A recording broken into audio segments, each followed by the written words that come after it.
Imagine stepping into your workspace, right? The year is 2026. You sit down, and frankly, you feel sort of godlike. Because you have these AI agents right at your fingertips. Exactly. Synthesizing decades of dense research, generating flawless code in milliseconds. The entire universe of information just bends to your command. Right. It's an incredibly powerful feeling. It is, but then you pause. You reach for your phone because you suddenly realize you can't recall your own sibling's birthday. Which is a profound disconnect, really. Yeah. You hold the sum of human knowledge in your hand, Yeah. yet your internal hard drive is failing at the most basic retrieval tasks. Exactly. So today we are doing a deep dive into a stack of sources that explain that exact feeling. We have the 2026 paper, The Memory Paradox in the AI Era, And the recent EEG studies out of MIT, right, on AI-assisted writing, and also this deeply unsettling behavioral concept called Homo promptus. which is fascinating. Yeah. Our mission here is to explore this modern dilemma. Like, is our unlimited access to information actually making us information poor?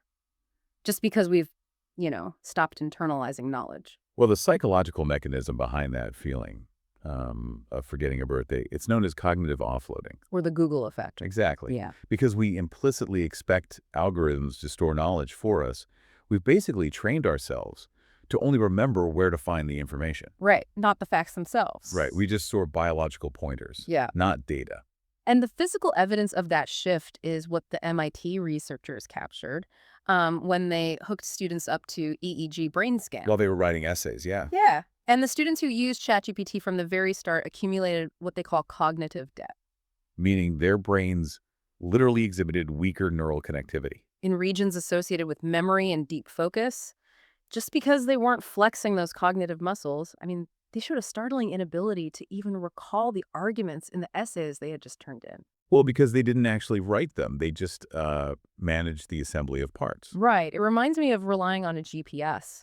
Oh, that's a great comparison. You follow the blue line every day, and eventually you realize you have no internal map of your own city. But, if I can push back on that premise a bit, Sure. if the GPS works flawlessly and the AI is always in my pocket, does it actually matter if I don't know the streets myself? It matters deeply. Mm-hmm. And the answer to why is sitting right in your hippocampus. Okay, how so? When you don't actively navigate your environment, whether that's a physical city or a conceptual landscape, you face the risk of neural atrophy. Because you aren't using it. Exactly. Your brain physically needs raw, internalized material to build schemata. And schemata being the mental scaffolding we use to make sense of reality.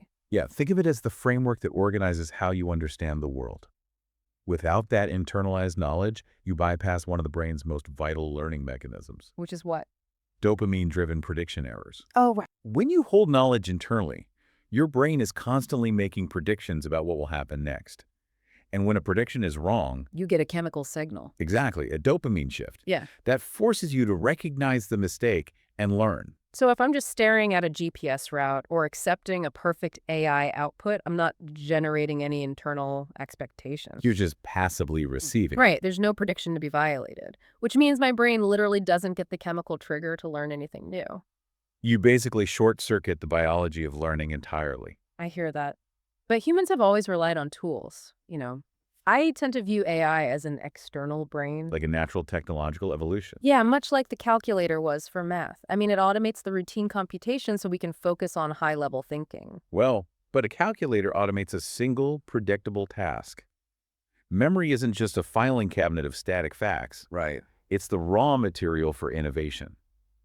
True creativity requires internal structures called neural manifolds. Which are organized patterns of brain activity. Exactly.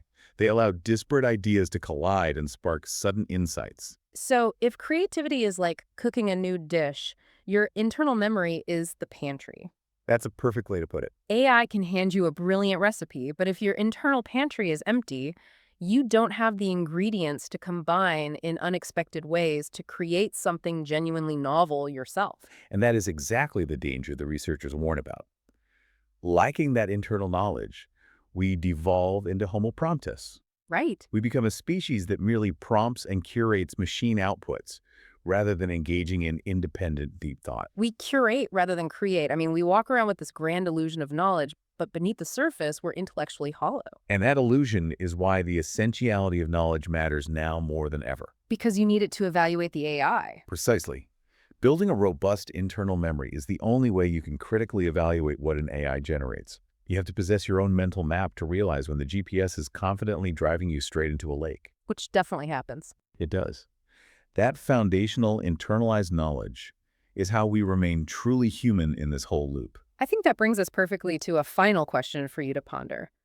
If our internal memory networks dictate our ability to experience those sudden, beautiful, sort of aha moments of insight. The real sparks of creativity. Exactly.